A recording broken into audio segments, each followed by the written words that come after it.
Welcome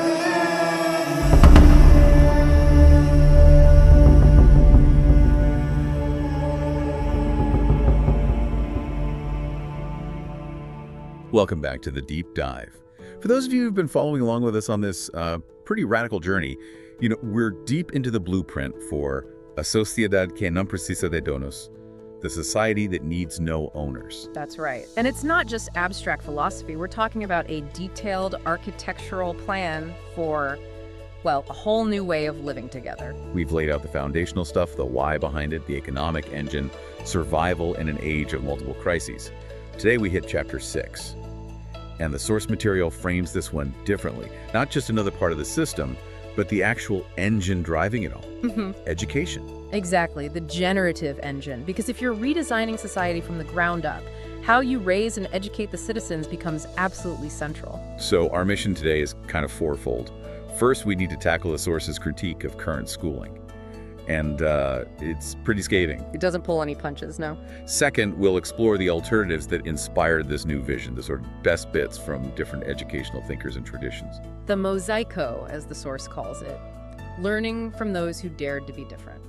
Third, and this is the big one, we're going deep into the actual proposed architecture, the step-by-step structure of this new learning system. It's designed very intentionally to tackle fear and build real character. And finally, we hit the elephant in the room, the cost. This system sounds incredible: prenatal care, tiny student-teacher ratios, even paying students to go to college. Sounds utopian, right? Impossibly expensive. Yeah, how on earth do you pay for that? Well, we're going to unpack the calculation from the source. The math that it argues proves this level of excellence isn't just possible, it's shockingly viable. There's a number in there that might just change how you think about education entirely. All right, let's do it. But first, maybe a quick recap, just to set the stage, because understanding the overall structure is key to seeing how this education piece fits, especially the economics. Good idea. It all starts with the diagnosis. The 4 convergent crises: climate, capitalism, structural issues, peak oil, geopolitics. The source argues we need total disruption, not just tweaks.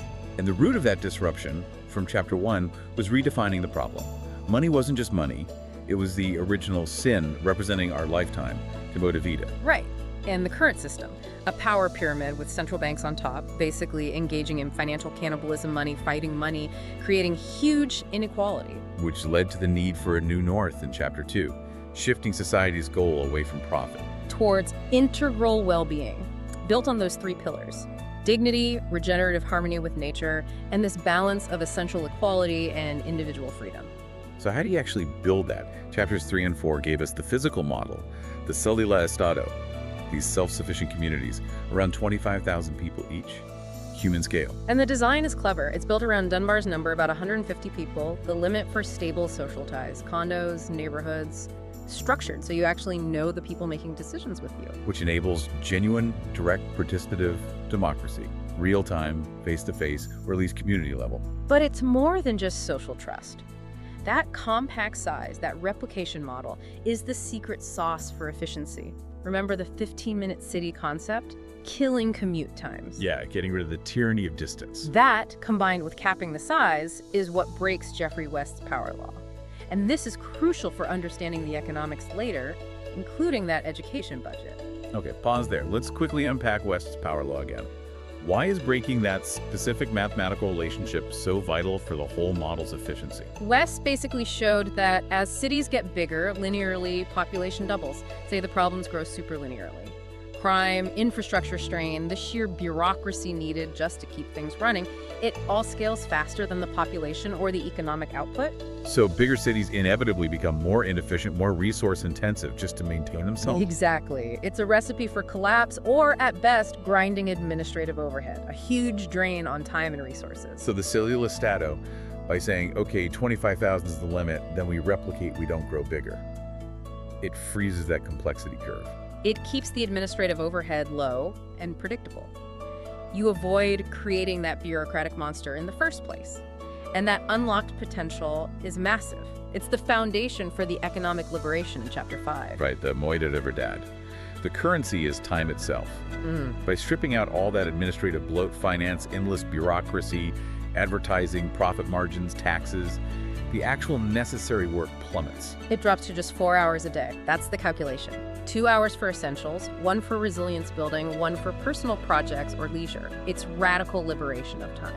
So if your whole society is built on optimizing time and ensuring everyone participates responsibly through direct democracy, where do you invest most heavily? It can't just be roads and bridges. It absolutely has to be education. You can't hand over the keys to a complex, self-governing system to people who are, trained merely to follow orders or are operating out of fear. You need citizens capable of ownership, capable of critical thinking, capable of freedom. Precisely. So the question Chapter 6 tackles is, how do you educate for freedom, not for servitude? It requires a total shift, an ontological revolution in how we think about learning. Okay, let's dive into that diagnosis. The source starts really philosophically, doesn't it? Saying education is what separates us from the animal kingdom, but its failure is also the root of, well, horror. Yeah, it's stark. It points out animals fight mostly over immediate needs food, mates. Humans, we have this history of systemic ideological conflict, a river of blood driven by something deeper. And the source boils that down to 2 things. Yeah. Meadow y porter. Fear and power. It's presented as this destructive loop. People crave power, not usually out of pure malice, but to escape fear. Fear of the future, fear of scarcity, fear of irrelevance. If the system doesn't guarantee your basic dignity and survival, You'll try to control things, control others, to feel secure. Exactly. And this is where the traditional education system gets implicated. It's not seen as neutral, it's seen as part of the problem. The critique is that it's torturous, designed for the industrial age. Designed to produce cogs for the machine, right? Compliant workers, efficient consumers. People who know enough to do their job, follow instructions, maybe buy the right things, but not enough to question the fundamental structure. And the source uses that word, chada. Boring. It argues that the system takes childhood, the most naturally curious phase, and just drills the passion out of it. Replaces discovery with obligation. Replaces collaboration with competition. Makes learning a chore, not a joy. Because the underlying economic system it serves is based on scarcity and competition. So education becomes about getting ahead, beating the other person, not mastering something together. And that fear-based model is precisely what this new blueprint aims to dismantle. The need for educational disruption isn't just about better teaching methods, it's fundamental to the new society's survival. If you guarantee people's needs and remove that existential dread, you don't need compliant cogs anymore, you need something else entirely. You need citizens of character, people with integrity, practical skills, the ability to collaborate, the resilience to handle direct democracy, and frankly, unexpected crises. It's not about accumulating facts for a test. It's about competence. Practical, civic, intellectual competence. So the purpose of learning flips completely. Right. From a tool for individual advancement in a rigged game to the process of building free, capable, responsible human beings. Okay, so if the old system is broken, where do we look for inspiration? The source talks about this mosaico of alternatives. Yes, learning from the usados, the daring ones, both ancient and modern, and it starts with the oldest model, the ancestral lesson or the invisible school. Described with reverence, but also as having brutal efficacy. Brutal because it's tied directly to survival and integration. In these models, there are no classrooms, no formal teachers in our sense. Learning is just life. Driven by the need to belong, the need to contribute, and the clear goal of emancipation, becoming a full adult. So the curriculum is literally building a house, tracking animals, knowing the plants, understanding the social rules. Exactly. The source points out that by, say, 17, individuals in these societies are often fully autonomous. They can sustain themselves and contribute. The motivation isn't a grade, it's competence and belonging. The key takeaway is that fusion of knowing and doing, and the absolute clarity of purpose. Then we look at modern attempts to recapture some of that spirit. Things like constructivismo or socio-interactionismo. Where the teacher becomes a facilitator, a mediator. The child actively constructs knowledge. Good in theory, but the source notes it can sometimes lack structure if not done well. Montessori. Freedom within a prepared environment. Sensory learning, self-discipline. Powerful, yes, but often expensive, exclusive.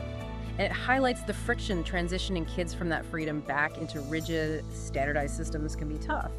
It shows how the dominant system resists alternatives. Then Waldorf, focusing on the whole person, artistic, practical, intellectual. Again, valuable for fostering well-roundedness. But the cited drawback is that standardized tests, the gatekeepers of higher ed, often don't capture those strengths well. Another example of the cog-making system pushing back. So what the blueprint seems to pull from these is the emphasis on the child's agency, their active role. Definitely. But the most radical modern example, which really informs the governance of the proposed system, is Escola de Ponte in Portugal. Right, this is where it gets really interesting. It's described as direct democracy applied to learning itself. It's not just autonomy in how they learn. The students there democratically decide what projects to tackle, how to organize themselves. When they've mastered something, the adults are more like process guardians. That's a huge leap. It's training for the Célula y Estado's direct democracy from day one. Learning, negotiation, collective responsibility. Exactly. But perhaps the most scientifically grounded inspiration, the one that combined vision with rigorous proof, came from Brazil, the Nicolelis Project. Led by the neuroscientist Miguel Nicolelis at the Campus do Cérebro. This was revolutionary. It proved scientifically that kids could acquire complex knowledge purely through experimentation, through applying the scientific method to real-world problems. No traditional lectures needed. And it also validated the critical importance of starting early, really early, like prenatal, confirming that first 1,000 days idea. The results were apparently stunning. These centers achieved academic outcomes on par with the most expensive elite private schools. But here's the tragedy. They were shut down, suspended in 2018 due to a lack of federal funding. And the source argues this wasn't just budget cuts, it was systemic resistance. If you prove that world-class education can be delivered universally and affordably, you threaten the entire private education market, which is a key way elites maintain advantage. So the system, in a way, defended itself against a model that was too liberating, too equalizing. That's the interpretation in the source, yes. It's presented as a case study in why the current power structures fear genuinely effective universal education. Okay, so the new architecture we're about to explore aims to synthesize all of this. The practical autonomy of the ancestral models, the child-centric approach of the pedagogical alternatives, the democratic spirit of Escola de Ponte, and the scientific rigor of Nicolelis. It's weaving those threads together into a coherent, systemic whole. Right, let's get into the nuts and bolts then. Section 4, the new educational architecture. It starts before birth. Absolutely. The foundation is non-negotiable. The first 1,000 days, conception to age 2, all the neuroscience points here. And the support is intensive. Pregnant women attend a Centro dos 1,000 Dias. What happens there? It's way beyond just checkups. We're talking courses on child development, nutrition, mental health support, stress reduction like massage, hydrogymnastics.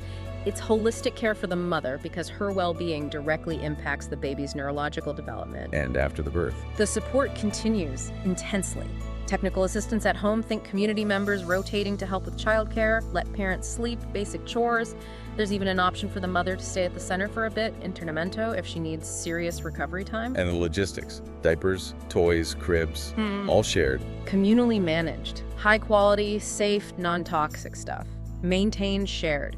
This removes a massive source of stress and financial burden from individual families.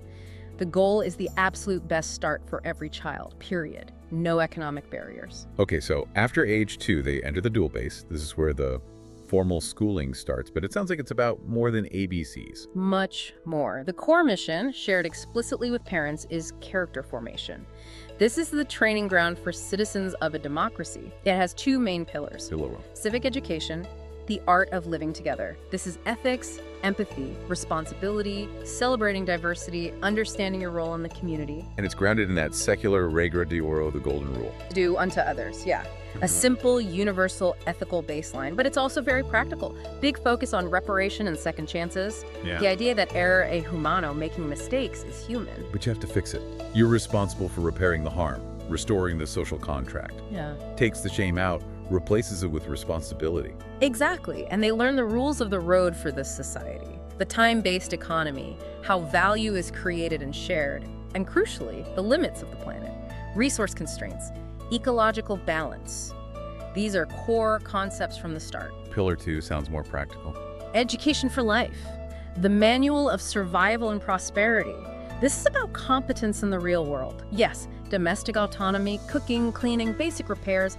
Everyone needs to be able to manage their immediate environment. But it goes beyond home etiquette, right? Oh yeah, social intelligence, etiquette, public speaking, how to run an effective meeting essential for direct democracy, digital literacy, understanding the community systems. Financial literacy in this context means understanding shared resources, community resilience funds, not personal debt, because that's gone. And preparation for the unforeseen. Disaster response, how to organize, how to lead, how to allocate resources when things go wrong. Ecological preparedness is built in. Okay, that's a massive curriculum. How do they teach all this without it becoming that chata, boring system again? The source insists it has to be ludico-playful. Yes, enjoyable, engaging. The key is the method. End of the standard classroom. Learning is almost entirely project-based. So you learn reading by writing a play, math by calculating a rocket launch. Exactly. Science through community gardens, water systems, robotics labs. Learning is doing, creating, solving real problems within the cellula. Which means the teacher role has to change dramatically. They're called orientadors. Facilitators, mentors, curators of experiences. And here's that ratio again, 1 adult to 5 children. Okay, let's tackle that. 1 to 5. That sounds like elite private tutoring, universally applied. Wow. How is that remotely feasible without bankrupting the community's time budget? Where did all these orientadors come from? It hinges on that radical efficiency we talked about. Remember all the administrative waste eliminated? The orientator isn't spending time on grading stacks of papers, managing classroom discipline in the old sense, grading endless reports, dealing with standardized test prep. All that bureaucratic overhead is just gone. Gone. Their entire focus, their 4 hours, is on observing, guiding, facilitating projects, mediating conflicts, inspiring the kids. They're highly trained in child development and conflict resolution, but their time is freed up for actual human interaction. So the system can afford the time for that ratio because it's not wasting time elsewhere. And evaluation. Continuous, observational, formative. Based on demonstrated competence in projects, the goal is mastery, not ranking. In quien fica para atrás. No one gets left behind, not by lowering standards, but by providing tailored support, including peer mentoring. And the schedule. 4 hours of this intense learning. Yeah. And no homework for the kids. Absolutely adamant on that. Kids need time for free play, rest, family, contributing to the community in other ways. The 4 hours are focused and efficient because they aren't bound by external testing mandates or arbitrary curriculum pacing. You learn it by doing it. But wait, the source mentions homework for the parents. What's that about? It's not math problems. It's guidance, maybe short readings or discussion prompts to help parents reinforce the civic and ethical principles at home. It's about aligning the whole environment, home and school, towards raising responsible, empathetic citizens. It's mentorship for the family unit. Okay, let's trace the journey. After this initial phase, the Escolinha, ages 5-11, they move into Ensino Fundamental, 12-15. What changes? Complexity ramps up. Projects become more ambitious, more integrated with the cellula's actual infrastructure, maybe reverse engineering existing tech, collaborating on optimizing a community energy system. More sophisticated tools in the labs. 3D printers, CNC machines. State of the art, yes. Learning moves towards real industrial application. And a key piece here. Everyone, regardless of future specialty, gets serious training in agriculture. Everyone learns to farm. Why? Resilience. It's a buffer. If supply chains break down, the community collectively has the knowledge to feed itself. It's a fundamental survival skill baked into the core curriculum. Then comes Campus Technico, 16-19. Specialization starts. Yes, students likely move to a specialized cellula campus focused on their chosen field, biotech, advanced manufacturing, whatever, and their schedule changes significantly. How so? It's split. 4 hours of advanced study, theory, labs, and 4 hours of a remunerated internship within their cellula. They're applying their skills directly, contributing to the community's work. Remunerated. So they're getting paid in time for this work. Exactly. It's their first real taste of economic contribution and responsibility. They are literally helping pay for their own advanced training through their productive labor. Then the final stage, Campus Valladolid, 2022. University level. Deep specialization now, master's, PhD level thinking. But interestingly, there's still a mandatory component of humanities, philosophy, history, literature. Even for, say, a future quantum physicist. Why? To ensure breadth, to cultivate critical thinking, ethical reasoning, historical perspective. The goal isn't just brilliant technicians, it's wise citizens who can navigate complex social and ethical issues, essential for that direct democracy. And the economics here flip entirely, right? They aren't paying tuition. They receive a full salary to study at this level. Paid to learn. Yes. Because advanced research and specialization are recognized as vital community work. They are investing their time to increase the collective knowledge and capability of the cellula. It's funded by the community time bank as essential labor. Managing all this, the personalized paths, the skill tracking from prenatal to PhD, sounds like an administrative nightmare, even without the old bureaucracy. Yeah. How do they keep track? This is where the silent guardian comes in, artificial intelligence. Oh, so AI runs the schools? No, the source is very clear. AI supports the humans, it doesn't replace them. It takes over the repetitive, data-intensive tasks that used to crush teachers. So the AI is like a personalized tutor. Exactly, for every single child. It tracks their learning style, their pace, identifies gaps instantly, provides tailored exercises or resources. It adapts continuously to keep learning, engaging, and ensure mastery. It guarantees the no one left behind principle at the conceptual level. So it handles the diagnostics, the personalized curriculum adjustments, the skills tracking, freeing up the human-oriented or. Precisely, freeing them up for the uniquely human stuff. Inspiration, mentorship, emotional support, mediating social dynamics, modeling character. AI handles the data, humans handle the soul. Okay, so we have this incredibly comprehensive system for building knowledge and character. But it doesn't end at graduation. There's this final step, the ritual of passage, the prova de fogo. The trial by fire. This connects back to that ancestral lesson idea, a formal transition into full adulthood. And it's built on a core principle of this society. Nothing is free. Meaning, every child has a right to a home, but there's a catch. There's an invoice, yes, delivered after they finish their salaried college education. And the payment isn't in time credits, it's in sweat equity. They have to build their own homes. Collectively, yes, in groups. And not just assembling kits, they participate in the entire cycle. What does that mean, the entire cycle? From the ground up, extracting raw materials, quarrying stone, felling timber, processing them, milling lumber, refining ores, industrial production, fabricating components using the cellulose tools, and finally, the actual construction. Wow, so a graduate who just finished specializing in, say, theoretical physics, now has to learn how to operate a sawmill and lay bricks. Why this specific, intense physical labor? The source calls it forging calloused hands and humble minds. It's the ultimate reset. It forces a deep, visceral respect for the labor of others. When you've personally struggled to turn ore into rebar, you understand the time and effort embodied in every single object around you. You can't take a simple nail for granted anymore. Never again. And it instills profound respect for resources. You won't waste timber if you felled the tree and build the logs yourself. But there's more to it than just humility and resource awareness. There's this tempering aspect. Right. It involves intense training designed to build resilience, to test limits, not to break people, but to show them their own strength. This includes things like survival training, weeks in the wilderness with minimal gear. Yes, applying those education for life skills under real pressure.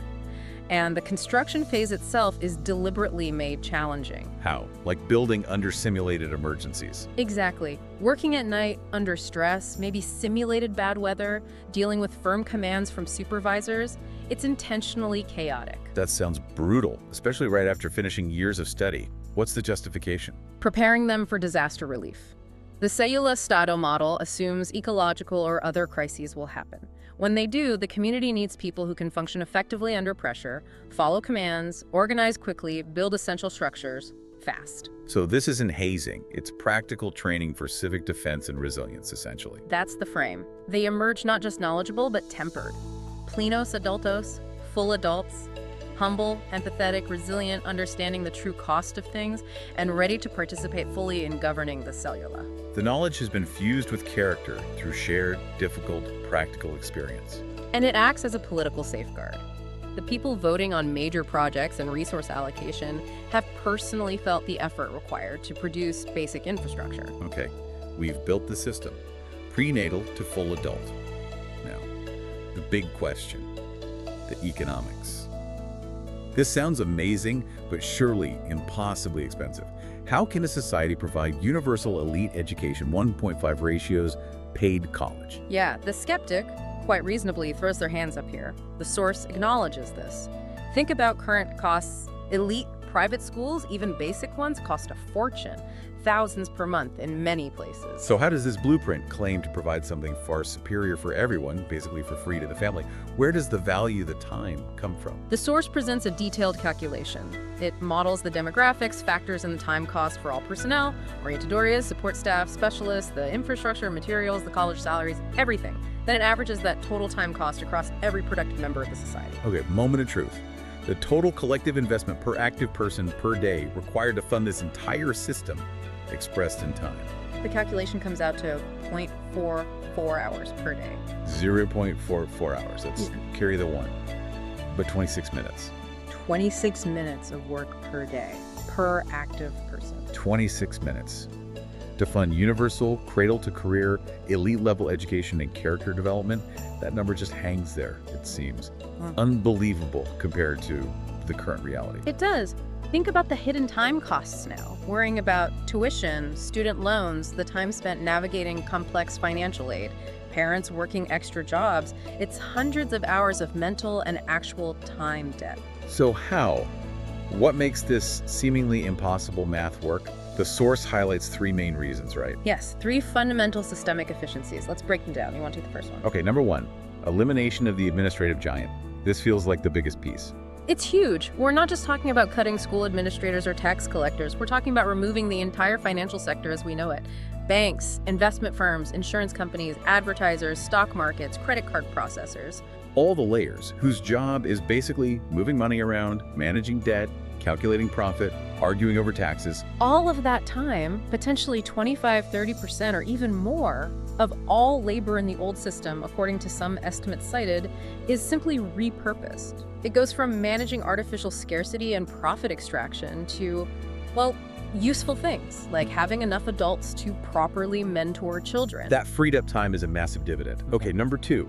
The universalized cost. The burden isn't just on parents during the 18–22 years their kids are in the system. Right. The cost, that 26 minutes a day, is shared by everyone who is actively contributing time throughout their entire working lives. Exactly. It's treated like essential infrastructure like roads or clean water, but for human potential. Everyone invests, always, because everyone benefits from having capable, well-adjusted neighbors and future generations. It smooths the cost out completely. Removes that intense financial pressure point on young families. Yeah. Makes sense.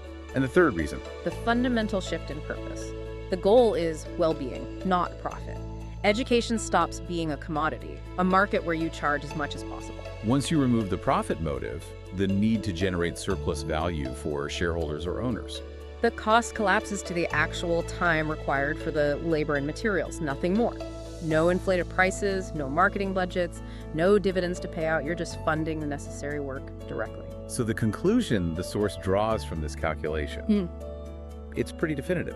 It argues that achieving universal excellence in education isn't fundamentally limited by a lack of resources or potential. It's limited by priority and social design. If you design for efficiency, shared contribution, and human need, instead of profit and bureaucracy, then abundance, or at least sufficiency for excellence, is the natural result. That 26-minute number is the mathematical proof of concept, according to the blueprint. it reframes the whole debate. Absolutely. So, wrapping up Chapter 6, what the blueprint offers here is really an ontological revolution in learning. It's taking education from being this, competitive ladder for individual gain in a system based on scarcity. And turning it into the vital circulatory system of the society, the process that nourishes the kind of resilient, ethical, capable citizens needed to actually run a direct democracy and face complex challenges. And by doing that, by building competence and guaranteeing needs from the start, it tackles that root problem of fear. It aims to free people from the constant anxiety and obligation that characterizes so much of modern life. Bring them up to focus on contribution, on mastery, on purpose within that framework of shared well-being. We've seen how the blueprint proposes to engineer the mind, the character, and the economic framework to support it all with stunning efficiency, which leads to the next logical question. If you can apply this kind of radical redesign and efficiency to something as complex as raising a human being, can you do the same for maintaining the human body? Right. Can this model conquer physical and mental health challenges with the same level of universal excellence and, crucially, the same mathematical viability? Is healthcare fundamentally different? Or is it subject to the same principles of efficiency, debureaucratization, and prioritizing well-being over profit? That's the core question for our next deep dive as we tackle the chapter on health. Can the cellula estado deliver health with the same revolutionary promise? We'll find out. Until then, keep thinking about those hidden time costs and the potential that gets unlocked when you change the design. Farewell.